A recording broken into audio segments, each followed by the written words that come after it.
Welcome back. I am चमत्कारी sir. अभी आप पढ़ेंगे कि अंग्रेजी की दुनिया में, इंग्लिश वर्ल्ड में कितने प्रकार का वर्ड का अर्थात शब्द का प्रयोग किया जाता है। तो आइए इस वीडियो को शुरू करते हैं। इंग्लिश वर्ल्ड में, the world of English, the world of English, English के दुनिया में कितने प्रकार का शब्द का हम इस्तेमाल करते हैं, इसको आज हम लोग सीखेंगे। और आपको मेरे इस वीडियो को देखते समय ही याद हो जाएगा, वो भी जिंदगी भर के लिए। तो आप मेरे इस वीडियो के शुरू से अंत तक देखिएगा, बने रहिए। आप जानते हैं कि इंग्लिश वर्ल्ड में ए से लेकर जेड तक अर्थात 26 लेटर्स का हम इस्तेमाल करते हैं। और इसमें से हम 3 लेटर्स लेते हैं, जैसे CAT। आपने देखा यहाँ पे यह लेटर्स एक जगह आ गया, अर्थात यह अक्षरों का, लेटर्स का समूह बन गया, समूह। और कैट का मतलब बिल्ली होता है, अर्थात इस समूह से सार्थक अर्थ भी निकल रहा है, सार्थक अर्थ भी निकल रहा है, अर्थात इसको हम बोलेंगे वर्ड, और इसका हिंदी में इसको बोलेंगे शब्द। हिंदी में इसको शब्द बोलेंगे। हम कह सकते हैं कि अक्षरों के समूह को जिसका सही अर्थ निकले उसे शब्द कहते हैं, उसे वर्ड कहते हैं। इस शर्त हुआ वर्ड कहलाने के लिए। वर्ड शब्द का निर्माण के लिए 2 शर्त काफी इंपोर्टेंट होता है। एक, अक्षरों का समूह और उसका सही अर्थ निकले, तब वह समूह और सार्थक जो अर्थ है उसको हम शब्द बोलेंगे। अर्थात अक्षरों के समूह जिसका सही अर्थ निकले उसको हम वर्ड बोलते हैं, हिंदी में उसे शब्द कहा जाता है। लेकिन इसी को हम ऐसे लिखेंगे चेंज करके, जैसे हम लिख सकते हैं TAC, और भी एक ले लेते हैं। और इसमें 4 लेटर्स हैं, लेटर 1, लेटर 2, लेटर 3, लेटर 4। इसमें लेटर 4 है और यह समूह तो है, लेकिन इसका कोई अर्थ नहीं निकल रहा है, इसलिए यह वर्ड, यह शब्द नहीं है। अर्थात वर्ड कहलाने के लिए 2 शर्त काफी जरूरी होता है, अक्षरों का समूह हो और उसका सही अर्थ निकले। लेकिन दोनों में से कोई एक नहीं होगा ना, तो वर्ड नहीं कहलाएगा। अर्थात हम कह सकते हैं कि अक्षरों के समूह हो और उसका सही अर्थ निकले, उसको हम बोलते हैं वर्ड। अब इसमें आप देख सकते हैं कि पूरे इंग्लिश वर्ल्ड में तो एक शब्द नहीं ना है, बहुत ज्यादा वर्ड्स होंगे, बहुत ज्यादा शब्द हैं। तो हम जानेंगे कि कितने तरह के शब्द वर्ड्स हैं, और इसमें हम जानेंगे कि पूरे इंग्लिश वर्ल्ड में कितने प्रकार का शब्द का प्रयोग किया जाता है, वर्ड्स का। यहाँ आप देख सकते हैं पूरे इंग्लिश की दुनिया में 8 प्रकार के शब्द का इस्तेमाल किया जाता है, प्रयोग किया जाता है। 1 2 3 4 5 6 7 और 1 8। पूरे इंग्लिश वर्ल्ड में कितने प्रकार का शब्द का प्रयोग किया जाता है, जैसे आपने देखा यहाँ पे कि पूरे इंग्लिश वर्ल्ड में, इंग्लिश दुनिया में 26 लेटर्स का प्रयोग हम करते हैं। तो इंग्लिश के पूरे दुनिया में हम कितने प्रकार के वर्ड्स का प्रयोग करते हैं, इसको आप देखेंगे अभी, और देखते समय ही याद कर लेंगे। तो आइए फिर से देखते हैं यहाँ पे, जैसे कि noun, noun, pronoun, adjective, adjective, verb, adverb, adverb, preposition, preposition, conjunction, conjunction, interjection, interjection, interjection.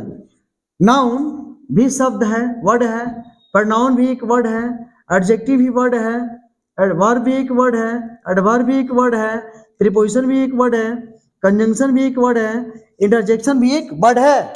आप यहाँ देख रहे हैं, आप यहाँ पढ़ रहे हैं वर्ड का प्रकार। यहाँ पर लेते हैं एक वर्ड जैसे राम, और राम सबसे पहले वर्ड है, राम सबसे पहले वर्ड है, क्योंकि आपने देखा है कि अक्षर जब एक जगह मिल जाता है, अर्थात एक में सट जाता है और उसका अर्थ निकलता है, उसको हम वर्ड बोलते हैं, शब्द बोलते हैं। और राम में 3 लेटर जुटा हुआ है, 3 लेटर्स हैं, और इसका अर्थ निकल रहा है, यह पुरुष का नाम है, अर्थात राम सबसे पहले शब्द है, लेकिन इसके काम के अनुसार इसको हम नाउन बोलते हैं। नाउन सबसे पहले नाउन नहीं है, नाउन सबसे पहले शब्द है, लेकिन उसके काम के अनुसार उसका नाम है, अर्थात नाम वाला शब्द को हम नाउन कहते हैं। वैसा ही सबसे पहले शब्द है, ही सबसे पहले शब्द है क्योंकि अक्षरों का समूह है और इसका अर्थ निकलता है, ही का मतलब वह होता है, इसका अर्थ भी निकलता है। तो ही भी सबसे पहले शब्द है, वर्ड है, लेकिन यह नाउन के बदले में प्रयुक्त होता है, इसलिए इसको हम प्रनाउन बोलेंगे। वैसा ही एडजेक्टिव, जैसे रीड भी सबसे पहले वर्ड है, लेकिन यह विशेषता बतलाता है, यह नाउन या प्रनाउन की विशेषता को बतलाता है, इसलिए इस शब्द को हम एडजेक्टिव कहेंगे, अर्थात वर्ड को काम के अनुसार अलग अलग नाम दिया जाता है। वैसा ही देखेंगे हम रीड भी सबसे पहले वर्ड है, शब्द है, लेकिन यह काम के बारे में बताता है, इसलिए इसको हम कहेंगे वर्ब, इसलिए इसको वर्ब कहा जाता है। जैसे हम सभी सबसे पहले मानव हैं, लेकिन अपने काम के अनुसार अलग अलग नामों से जाने जाते हैं, वैसा ही सभी शब्द हैं, लेकिन उनके काम के अनुसार उनको अलग अलग नाम से जाना जाता है।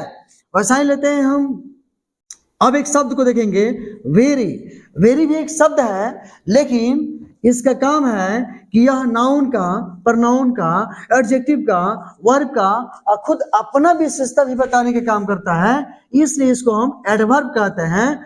अब इन भी सबसे पहले शब्द है, वर्ड है, लेकिन यह शब्द को सेंटेंस से संबंध कराता है, इसलिए इसको प्रीपोजिशन कहा जाता है। ऐसा ही लेते हैं एंड को, एंड भी सबसे पहले शब्द है, वर्ड है, लेकिन यह सेंटेंस को, फ्रेज को, क्लॉजेज को जोड़ने का काम करता है, इसलिए इस शब्द को बोलते हैं कंजंक्शन। ऐसा ही हेलो भी एक शब्द है, लेकिन यह भाव बताने का काम करता है, इसलिए हेलो को हम कहेंगे इंटरजेक्शन। अर्थात आपने देखा कि शब्दों को काम के अनुसार 8 भागों में बांटा गया है, अर्थात पूरे इंग्लिश वर्ल्ड में, इंग्लिश की दुनिया में हम 8 प्रकार के शब्द का इस्तेमाल करते हैं, और यही 8 प्रकार का शब्द मिलकर संपूर्ण इंग्लिश का निर्माण करता है। अब देखते हैं कि इस 8 प्रकार के शब्द को हम एक बार में, 8 प्रकार के शब्द को हम एक बार में बोलते हैं पार्ट्स ऑफ स्पीच। 8 प्रकार के शब्द को हम एक बार में बोलते हैं पार्ट्स ऑफ स्पीच। तो इसका पार्ट्स ऑफ स्पीच नाउ क्यों पड़ा? 8 प्रकार के शब्द को हम एक बार में पार्ट्स ऑफ स्पीच क्यों बोलते हैं, उसका पार्ट्स ऑफ स्पीच नामकरण क्यों हुआ, अब इस बात पर हम देखते हैं। और तो समझने के लिए हम एक बात लेते हैं, एक स्पीच लेते हैं। स्पीच का मतलब बात होता है, स्पीच का मतलब बात होता है। एक बात लेते हैं, ऐसे ही रीड्स अ बुक, एक बात है, ही रीड्स अ बुक एक बात है, और इस बात में आप देख सकते हैं कि ही भी एक शब्द है, रीड्स भी एक शब्द है, और भी एक शब्द है, और अ बुक भी एक शब्द है। ही रीड्स अ बुक एक बात है, अर्थात इसका मतलब होता है कि वह किताब पढ़ता है, जिसमें ही भी एक शब्द है, रीड्स भी एक शब्द है, और यहाँ पर अ भी एक शब्द है, और लेटर भी है। जैसे हम बोलेंगे रीड मतलब पढ़ो, कम मतलब आओ, गो मतलब जाओ, ये सेंटेंस का काम करता है, इंपरेटिव सेंटेंस का काम करता है। तो कभी कभी एक लेटर भी शब्द बन जाता है, और कभी कभी एक वर्ड भी सेंटेंस बन जाता है। तो आपने देखा इस बात में शब्द कितना है, तो 1 2 3 4 शब्द मिलकर एक बात बना, एक सेंटेंस बना, एक बात है। तो इसमें ही एक शब्द है, लेकिन यह प्रनाउन है, रीड्स भी एक शब्द है, लेकिन यह एक वर्ब है, और भी एक शब्द है, लेकिन आर्टिकल्स है, अर्थात एडजेक्टिव है। संपूर्ण आर्टिकल को एडजेक्टिव कहा जाता है, पूर्ण आर्टिकल्स को एडजेक्टिव कहा जाता है। और यहाँ बुक भी एक शब्द है, लेकिन यह नाउन है, यहाँ बुक भी एक शब्द है, लेकिन नाउन है। तो आपने देखा ये जो बात बना, इसी 8 में से न निकल के लाके बनाया। यह जो बात बना, यह इसी 8 में से शब्द निकल के बना।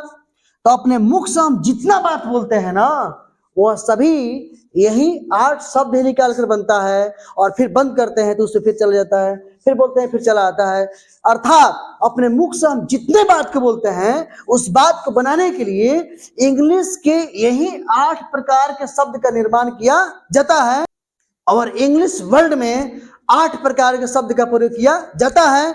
इसलिए इसको हम बोलते हैं पार्ट्स ऑफ स्पीच, अर्थात बात का पार्ट मतलब बात का भाग। किसी भी बात को तोड़ेंगे तो 8 भाग में वह टूट जाएगा। जैसे ही रीड्स अ बुक भी एक बात है, और ही प्रोनाउन हो गया, रीड्स वर्ब हो गया, और आर्टिकल है तो एडजेक्टिव हो गया, और यहाँ बुक नाउन हो गया। तो हम कह सकते हैं कि 8 में से निकल के बना। तो कोई बात बोलेंगे ना, इंग्लिश में कोई बात बोलेंगे तो यही इंग्लिश के 8 प्रकार के शब्द आकर बनाएगा उसको। इसलिए जब बातों को तोड़ेंगे तो 8 में टूट जाएगा। इसलिए 8 शब्द को नाम दिया गया parts of speech. Parts of speech. आपने आज मेरे इस वीडियो में बेसिक इंग्लिश ग्रामर के कुछ टिप्स को देखा। यदि मेरा वीडियो अच्छा लगा हो तो मेरे वीडियो को लाइक करें, कमेंट करें, शेयर करें और सब्सक्राइब कर दें, और नेक्स्ट वीडियो का इंतजार करें। बेसिक इंग्लिश ग्रामर का एक धाकर वीडियो लेकर आ रहे हैं।